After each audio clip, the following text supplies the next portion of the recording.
Okay, let's talk erasers. We have different kinds of tools we can use, and I really want you to think about erasers as a drawing tool instead of a correction tool.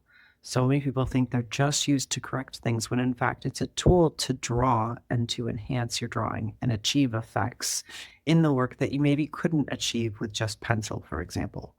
So you've got kind of like a traditional everyday eraser you can use. You need to be careful with kind of the cheaper ones that are just from the store for like school kids for a classroom, because sometimes they can leave marks on your paper. So anytime you have kind of just a random eraser in your life, test it before you put it on your canvas or paper.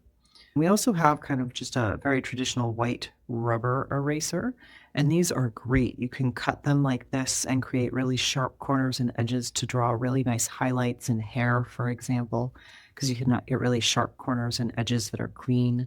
They're really good for kind of correcting areas if you really do need to erase away chunks of area, but I really like these for line. Sometimes you can get rubber erasers in actually like in a mechanical pencil or a tool similar to a mechanical pencil, but it's only filled with a white rubber eraser. So that is definitely worth looking at. These are all just different states of this same eraser.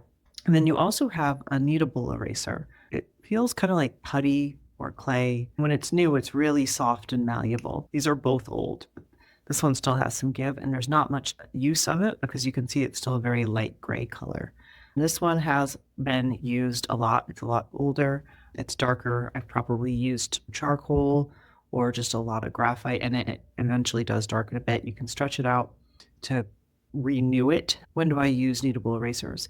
I find that they're really helpful for bringing out an area that you want to be lighter. So pull a piece of paper here. Say that there were some marks on here I really wanted to lift up, and not just like a line, but there was a whole area that felt like it needed to be lighter. You can kind of like push it into the whole surface, and it's going to help you lighten an entire area. You can also kind of create some nice kind of clean edges with them. They might wear the pressure on them. They're not as strong or as sturdy as a white rubber eraser. I do like them for if you're navigating skin tone and you want to kind of create softer transitions between areas that you've already drawn, things like that. I think a kneadable eraser is very handy. So those are the basic ones. I mean, you also have just kind of erasers on pencils, but again, these often can be a lot cheaper and they can leave colored marks and things on your paper that are hard to remove.